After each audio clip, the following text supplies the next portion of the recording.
नदी किनारे की चुड़ैल, जल में छिपा हुआ श्राप। बहुत समय पहले घने जंगलों और ऊंची पहाड़ियों के बीच बसा था एक छोटा सा गांव, सूरजकुंड।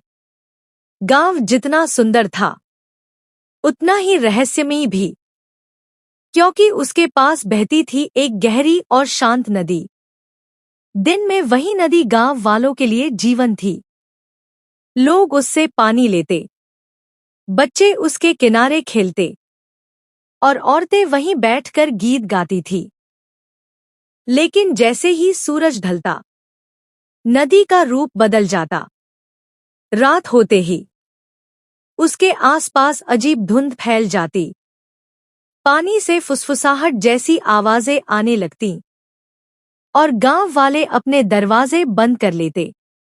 वे हमेशा कहते थे, सूरज ढलने के बाद उस नदी के पास मत जाना, क्योंकि वहां रहती थी नदी की चुड़ैल।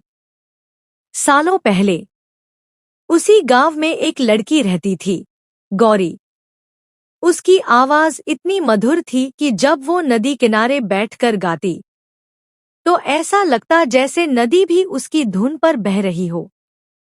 हर शाम गौरी अकेले नदी किनारे जाती और देर तक गाती रहती। लोग कहते थे, नदी उसे सुनती थी। लेकिन एक दिन गौरी अचानक गायब हो गई। पूरा गांव उसे खोजता रहा। जंगल, पहाड़, नदी का किनारा, लेकिन उसका कोई निशान नहीं मिला।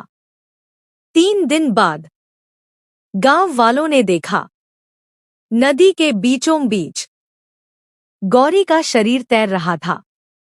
सब डर गए, लेकिन सबसे डरावनी बात ये थी कि उसके चेहरे पर डर नहीं था, बल्कि एक अजीब सी मुस्कान थी। उस दिन के बाद हर रात नदी से गाने की आवाज आने लगी। धीमी, डरावनी, लेकिन बेहद मधुर।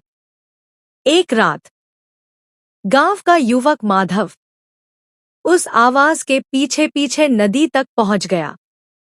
चांदनी रात में उसने देखा, पानी के ऊपर एक लड़की खड़ी थी।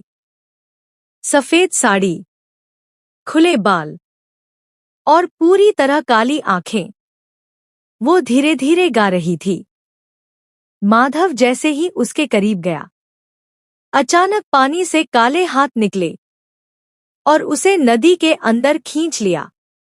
अगली सुबह माधव की लाश किनारे पर मिली और उसके चेहरे पर भी वही अजीब मुस्कान थी। अब गांव में डर फैल चुका था। हर हफ्ते कोई न कोई नदी में गायब होने लगा। गांव के बुजुर्ग बोले, ये गौरी की आत्मा है, जो अब चुड़ैल बन चुकी है।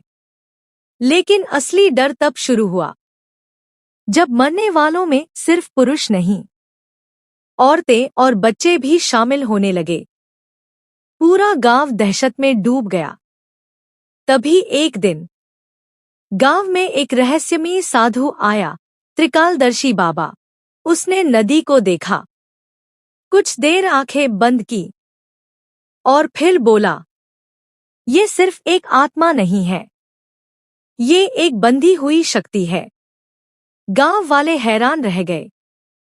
बाबा ने धीरे से कहा, गौरी की मौत हादसा नहीं थी, उसे नदी में धक्का दिया गया था और जिसने उसे मारा वो आज भी इसी गांव में जिंदा है। ये सुनते ही पूरे गांव में सन्नाटा छा गया। अमावस्या की रात बाबा ने पूरे गांव को नदी किनारे बुलाया। चारों ओर मशालें जल रही थी और बाबा मंत्र पढ़ रहा था। अचानक नदी का पानी उबलने लगा। धीरे धीरे पानी के अंदर से एक काली आकृति बाहर आने लगी।